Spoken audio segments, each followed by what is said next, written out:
Welcome to Megabucks Radio. Conversations with successful entrepreneurs, sharing their tips and strategies for success. Real-world ideas that can put megabucks in your bank account. Here's your host, Nina Hirschberger. Well, welcome to today's show. This is your host, Nina Hirschberger. And on my show today, I have Ross Brannon. Ross lives in Tallahassee, Florida.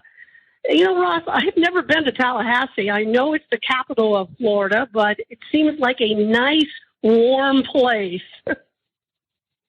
Yes, it definitely gets warm here, warmer than most people like, but I'm used to the heat. Were you born in that area? I was born in Atlanta, raised in Atlanta, and went to college at FSU, Florida State University. Actually played football at FSU, won a national title, and then stayed here after college. Ah, interesting. Well, Ross is a financial planner. Actually, probably you are a strategic wealth advisor. I think there's a little difference in terminology, and that's what we're going to talk about today. But he primarily focuses on dentists, physicians, and business owners. So, Ross, tell me, first of all, let's go back in time. How in the world did you get into becoming a strategic wealth advisor? Well, you know, I was a client of the firm, and originally many years ago, and I've always been financially minded. I had people who would ask me financial advice even when I wasn't in this business. And my firm basically kind of saw that in me, and when I was a client, and basically said, "Hey, why don't you come work with us?" And so I did. And and as you start out in this industry, you kind of find what type of people you like working with. And I have found that I do a lot of work with physicians. I do a lot of work with dentists who own their own practice, or orthodontists, or whatever dental specialty. And then I work a lot with closely held businesses. So, and I've just found that those types of people tend to have a lot of moving parts to their financial life, and life is busy. So the more you have going on, it just gets kind of complex, and sometimes it's hard to keep up with. Yeah, isn't that the truth? I want to go back. So you said you've always kind of been financially savvy. So what did you do, have a paper route as a young man, or what? Tell me, what was drawing you to finance? Well, I cut grass for a lot of people when I was a kid, and I worked. My dad was a member at a golf club, and I was a cart boy at the golf club. I did that a lot, and then I worked at a car wash also. So I always had a job, and then I got a degree in finance in college, and a lot of friends of mine may have taken the easy route and gone with easier majors. But I enjoyed finance a lot, and so I've just always really been intrigued by finance and money. Always reading the books that come out that I find thought provoking about those types of things. Well, you call yourself into finance, but I'm thinking you're an entrepreneur. You didn't have a job back then. You were an entrepreneur, a young entrepreneur. And so you really can relate to these dentists and these small business owners because you understand even the kinds of things they're doing, I'm sure. So let's talk about the outcome that you help your clients achieve as opposed to just managing their money. Yeah, so I like to say that I help clients with the outcome of their income. And so what I have seen, let's just use dentists. A dentist who owns his own practice, they are a business owner, like you said, and they have employees, maybe 8, 10, 12 employees, maybe more, maybe a couple less. And they've got a lot of moving parts going on, trying to figure out how to grow their business and how much money they can make. And so there's all sorts of things, but, they typically make a pretty good living, and some of them make a really, really good living. But what I've seen in culture today, culture is busy. You ask someone today, it used to be, how are you doing? They'd say, fine. Now they say they're busy. And culture has gotten busier. And so because of that, we're not really good at managing our money. And so what I've seen as expenses rise to meet income. So all of a sudden you're making $500,000. Well, after taxes, you're about spending that much typically. And except for whatever you're contributing to a retirement account. And so, what we have to do, the first thing we've got to do is get the cash flow under control, because you're not going to practice dentistry your entire life. In fact, people like being dentists, but they don't want to be dentists till they're 90 or 80 or typically even 70. And so we've got to make sure we can save enough money, deploy it to places that'll get you an optimal rate of return, so down the road you can walk away when you want to. So when you say get their cash flow under control, tell me what that means. Well, I ask people a lot of times, I say, what is your monthly burn rate? By burn rate, I mean, what is your monthly cost of living? And so specifically, it's like, okay, how much does it cost you to live? And when I ask most people that question, they don't know. And that's kind of scary. They just kind of spend what they have. And I would submit that it's impossible to save in a checking account that you live out of. It's pretty close to impossible to save in a savings account linked to your checking account at the same bank. And so we've got to create what I call we've got to determine what your actual true cash flow needs are. And then we have to create a wealth building account to systematically siphon money over where you can live the life that you want to live, but you're saving the right amount of money in the right amount of places. Well, that's fascinating. So what you must do then is the very first step is to actually go through, their checkbook or their credit card or whatever for the last, 6 months or something? Yeah, we're going to have a detailed conversation about where money's going. Many times it's a pretty surprising conversation. Sometimes it's not always a comfortable conversation, but we're going to have that conversation to figure out where cash flow is going. Because one of the things that, my industry likes to talk about rate of return, and rate of return is important, and we should always get a rate of return. But I can mathematically show that a rate of savings the rate of savings is a more important number than the rate of return. So if you're saving 20%, and getting a moderate rate of return, that's much better than saving 5% and getting a high rate of return. And so that makes sense. And most people really aren't big risk takers. They're not typically speculators, most people. And so they would like to have not have the ups and downs or volatility of some investments. And you can do that if you're saving enough money. Yeah, certainly I've worked with financial planners in the past, but that does seem pretty unusual. I can't think of a financial planner, that started out with that. In fact, I don't know any of them. So that is a really, really interesting way to start. Yeah, I have a lot of strong opinions on my industry, and I don't always agree with the way a lot of people do things, and so that's why I do them the way I do them, and I've had good success with that. Okay, so step one is find out what their cash flow is, right? What they're spending right now, and what they really need to have to be able to live the lifestyle, and how much is left over. Do you help them? We're just going to throw some numbers out. Let's say that they're earning $100 a month and they are spending $90, so they've left $10 left. Do you look at what they're spending and say, okay, what can we reduce? What can we cut? So now you have maybe $20 left, and that's what we can use to save?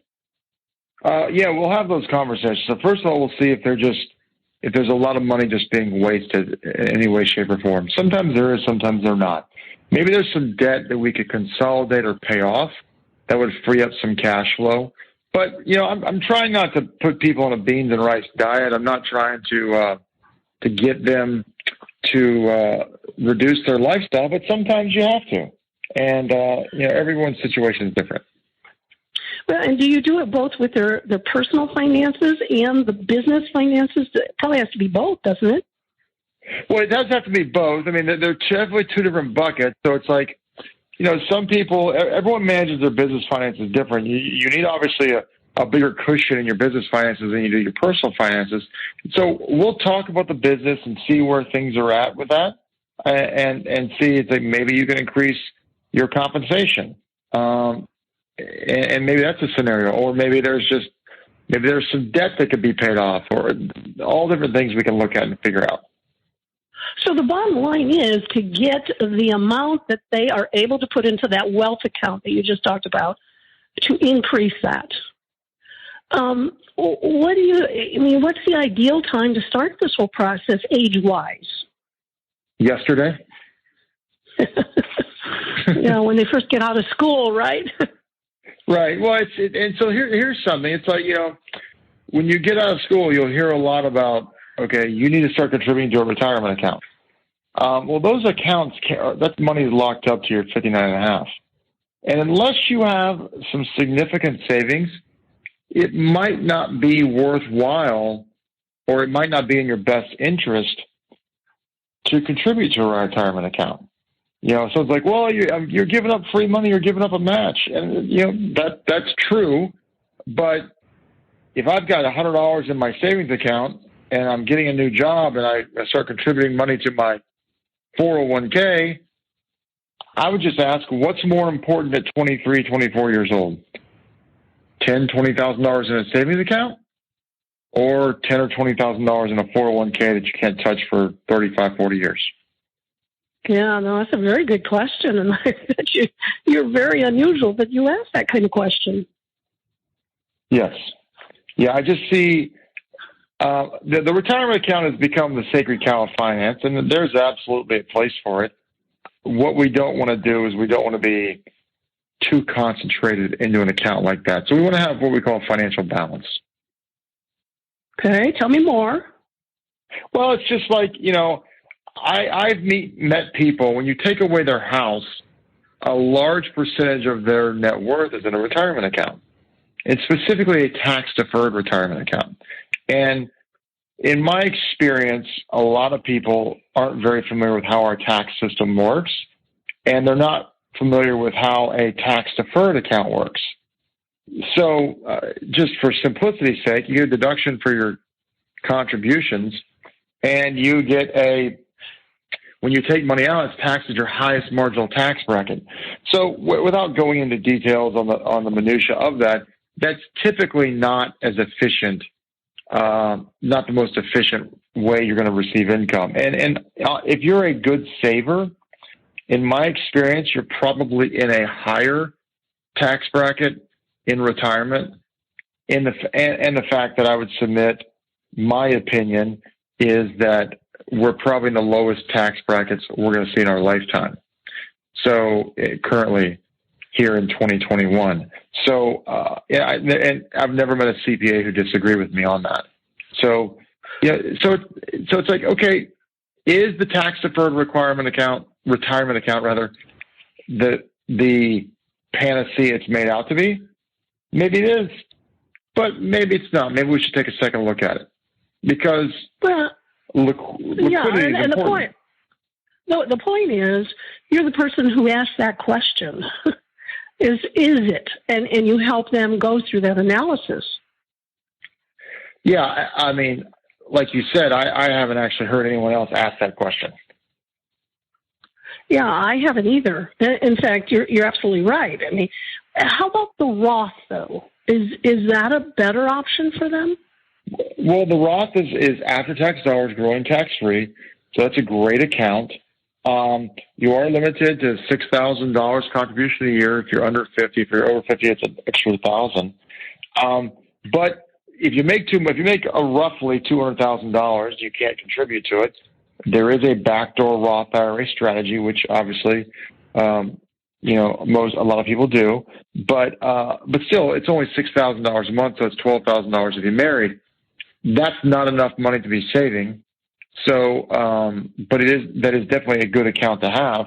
And ideally, what we'd like to see is we'd like to see what I call tax diversification, meaning money in tax-deferred accounts, money in tax-free accounts, and money in taxable accounts, spread relatively evenly across all three classifications versus all in tax-deferred.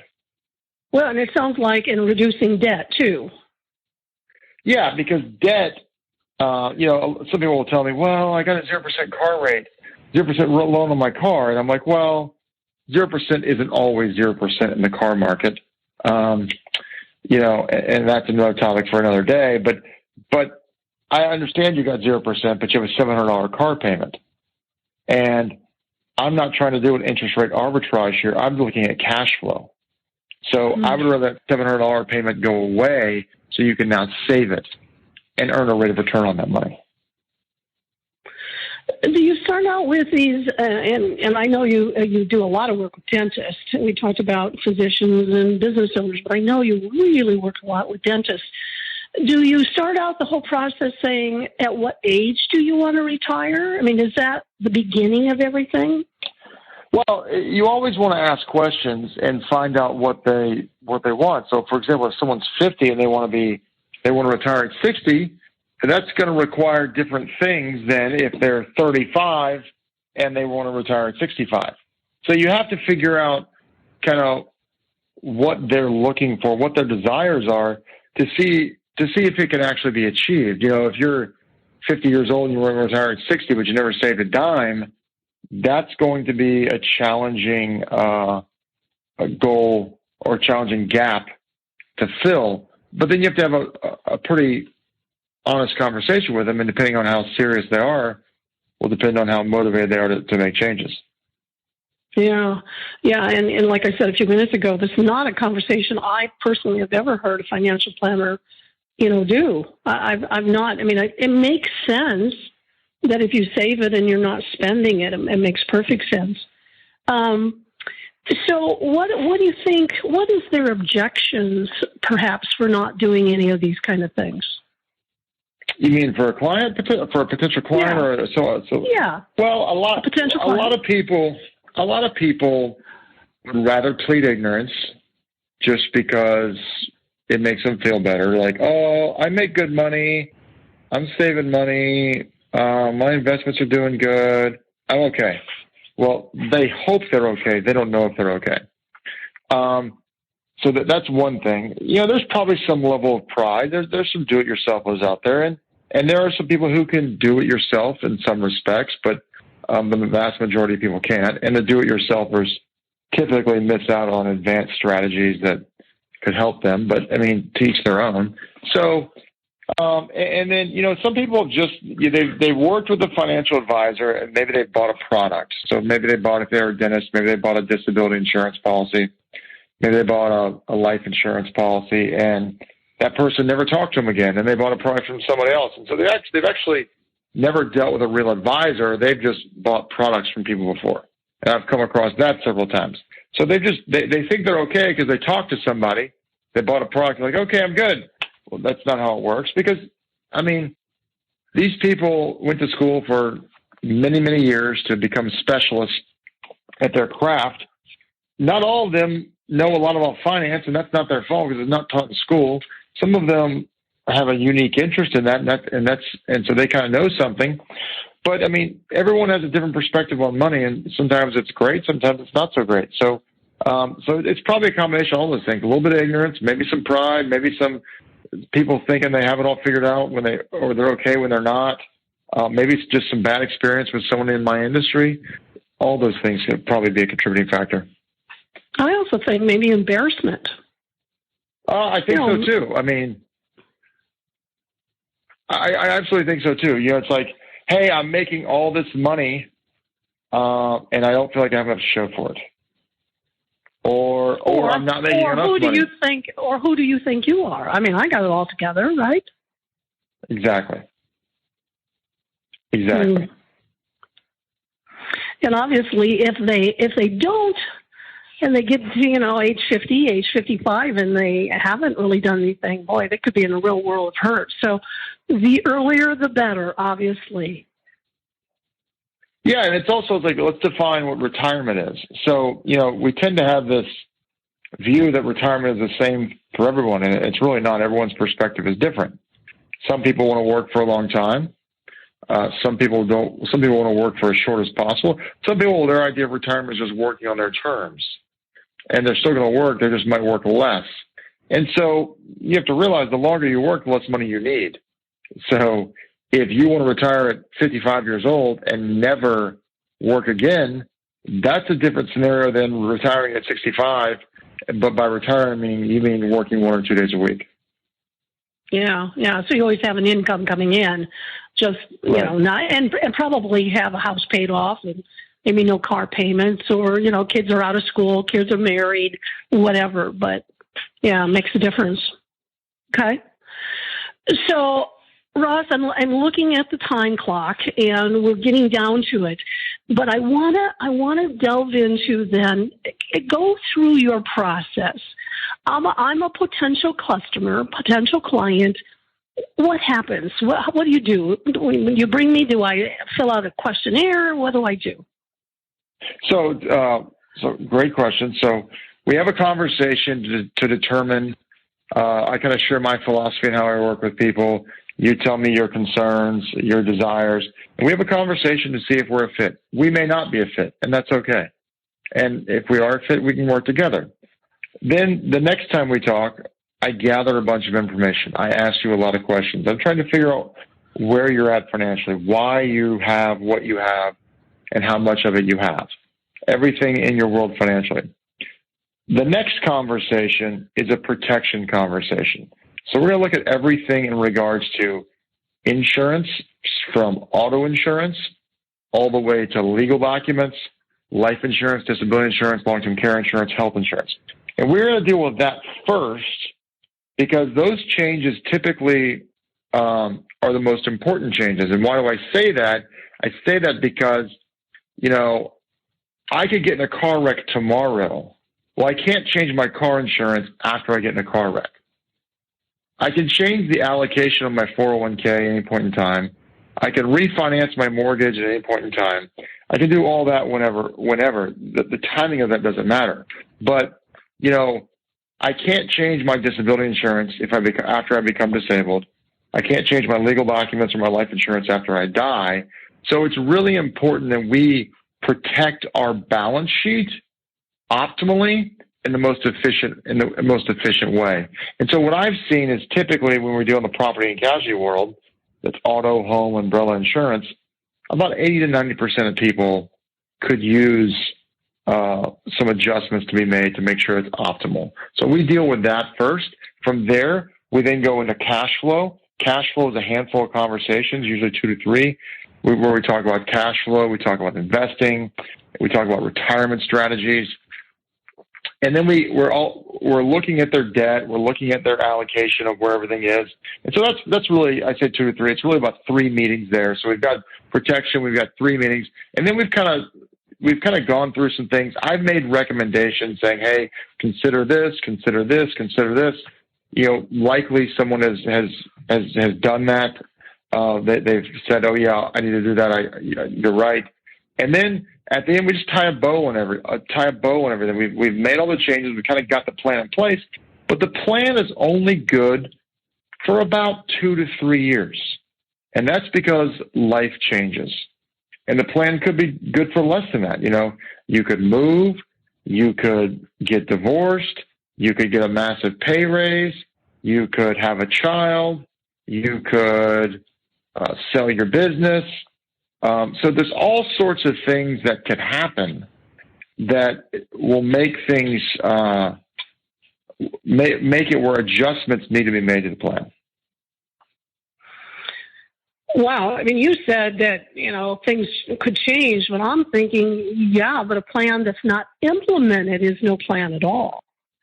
So it seemed like even the first step is just to make sure you hold their hand, and we got to get it implemented. Well, it is. So, for example, I'm not a property and casualty agent, but the first thing I talk about is property and casualty insurance. and I find them a property and casualty agent that can help them to make the adjustments that they need to make if they need to make any. And so that's a big deal. Then we walk through, I'm not an attorney, but we have to get the legal documents done. Legal documents are kind of the hardest thing to get done. People are not always the best at that, but we got to get it done and push through and get those things in place. I mean, you probably have vetted different people, though. I mean, you got a short list of ones that you know and trust that you've worked with. You don't get commission off it, but it's important that you give them the name of somebody you trust. Well, absolutely. So obviously I've got clients all over the country, and I've got relationships and contacts all over the country, and many attorneys work nationwide. Property and casualty companies work statewide. But I'll call, and I've got relationships everywhere. I'll get referrals to attorneys to talk to the attorneys. I'll call the attorney ahead of time and say, here's what I have, and is this person a good fit? And we'll have those conversations. I'll call property and casualty agencies across the country, make sure they're the right fit for my client, and get that squared away. So, yeah, I'm not just sending them out to the wolves to go find someone. I'm sitting here thinking, you know what you really are? You're in the peace of mind business. Peace of mind that they'll be covered now. Peace of mind that when they want to retire, that they'll be in a great position. I mean, it's just the peace of mind business. Ross, are you a fee-based or is it commission-based? How do you work? So that's great. I charge a fee to work with someone. So I charge $5,000 to work with someone. I'm going to make recommendations on lots of areas, all the way across the board. And obviously, hopefully they'll implement those recommendations. But that's how I work. Well, that seems like a bargain if it's going to really make a difference in their life. I know you're licensed all across the country, even though you're in Tallahassee, Florida. If somebody's calling from, and I'm in Indiana, so somebody in Indiana could call and work with you. I'm looking at the clock, and we are at the end. How would you want them to get a hold of you? Well, there's a couple different ways they can get a hold of me. They can go to my website, rossbrannon.com, ROSSBRANNON.com. And like you said, I have clients all over the country. I was doing Zoom meetings before coronavirus, so that wasn't really a change for me. If they want to email me directly, it's Ross_Brannon at yoursws.com.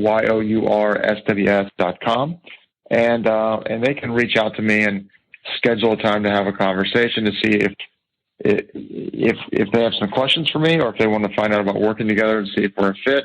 And like I said, we may not be a fit. That's okay. Well, it's worth a call, and that's certainly very important, because what you're talking about, I've never experienced in a financial planner. So, Ross, thank you for being on today's show. I always love it when I bring really unique, interesting kind of conversations with successful people like you. So thank you for being on today's show. I appreciate it very much. Thanks for having me. So this is Nina Hirschberger, and saying today could be the day that you ought to be giving Ross a call, because why wait until you're ready to be retired? It's time to do it now. Until next time. This podcast is for informational purposes only. Nina Hirschberger and her firm are not affiliated with or endorsed by PAS, Guardian, or North Florida Financial, and opinions stated are their own. Ross is a registered representative and financial advisor of Park Avenue Securities, LLC, PAS. OSJ 3664, Coolidge, Connecticut, Tallahassee, Florida, 32311, 850-562-9075. Securities products and advisory services offered through PAS, member FINRA, SIPC. Financial representative of the Guardian Life Insurance Company of America, Guardian, New York, New York. PAS is a wholly owned subsidiary of Guardian. North Florida Financial is not an affiliate or subsidiary of PAS or Guardian. AR Insurance License Number 161-39032. California Insurance License Number 0L10073. 2021-127-853. Expiration October 2023. Thank you for listening to Megabucks Radio with Nina Hirschberger. To learn more about the resources mentioned on today's show or to listen to past episodes, visit megabucksradio.com.